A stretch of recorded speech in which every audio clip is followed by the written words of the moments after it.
Ciao randaggi, oggi in questo video vi voglio svelare la mia personalissima ricetta della felicità. È una ricetta semplice, ci vogliono solo 3 ingredienti più uno segreto che vi dirò dopo, quindi mi raccomando rimanete fino alla fine del video. Ma come tutte le cose semplici, spesso sono le più difficili e solamente con l'esperienza si può comprendere la complessa semplicità della felicità.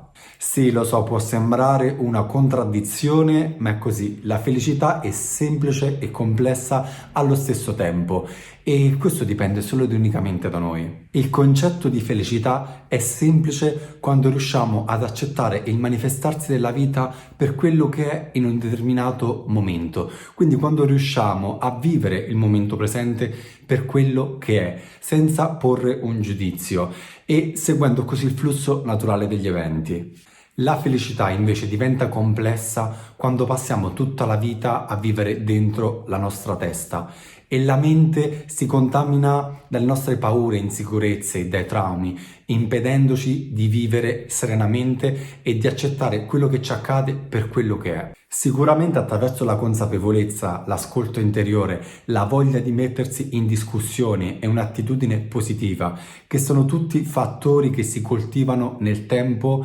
possiamo raggiungere quello che è poi il concetto della felicità. Sì, ok, ma quali sono questi 3 ingredienti che compongono la mia ricetta della felicità? Sicuramente il primo è una mente libera, dopodiché ci vogliono delle scelte consapevoli e infine il tempo. Mi raccomando, restate seduti perché adesso vi spiego il procedimento di questa ricetta. Prima di tutto, libera la mente dal costante flusso di pensieri che ti distrae dal momento presente. Con una mente lucida e pienamente presente nel qui ed ora, sei davvero libero. Sciogliendo le catene della mente, riesci ad avere una visione reale della vita e non un riflesso dei tuoi pensieri, ovvero ciò che percepisci, che non vuol dire sia reale.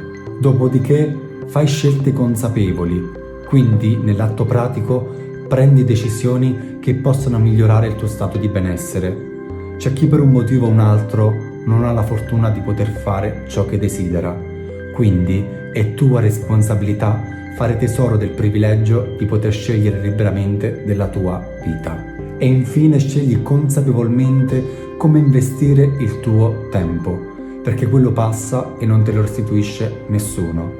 Diventa padrone del tuo tempo e non lasciarlo scorrere senza il tuo controllo. Ricorda che hai a disposizione una sola opportunità per vivere la vita, quindi perché continuare a fare ciò che non ti piace?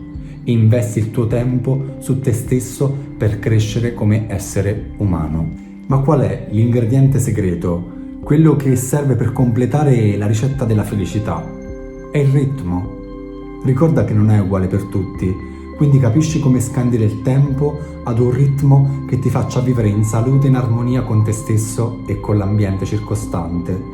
Trova il tuo ritmo e così raggiungerai l'equilibrio per vivere felice.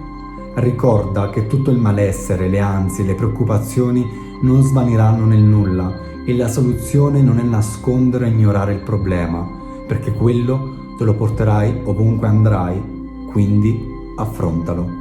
Cercare la felicità esternamente ti creerà solo illusione, quindi coltivala con l'ascolto interiore attraverso la consapevolezza.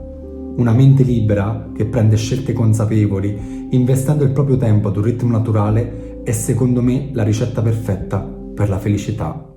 Ciao randaggi, eccoci giunti alla fine del video, spero che vi sia piaciuto e che sia stato di ispirazione. Oggi ho voluto raccontarvi quella che è la mia personale ricetta della felicità. È un qualcosa che ho sperimentato negli anni e che mi ha portato oggi a vivere sicuramente più serenamente. Ho sperimentato e ho fatto esperienze e questo mi ha aiutato a capire che liberando la mia mente attraverso delle scelte più consapevoli e investendo il tempo in un qualcosa che mi fa stare davvero bene e soprattutto ad un ritmo più lento mi ha portato oggi a vivere sicuramente in un modo più felice. E ho voluto fare questo video proprio per aiutare gli altri nella speranza che anche altre persone possano trovare un equilibrio nella vita per poter vivere più felicemente. Spero che questo video sia piaciuto, quindi ti invito a lasciare un like, ma soprattutto un commento per farmi sapere la tua, cosa ne pensi, qual è la tua ricetta della felicità. E mi raccomando, per supportare questo progetto iscriviti al canale, E niente, ti ringrazio per aver dedicato del tuo tempo al mio video, ci vediamo al prossimo.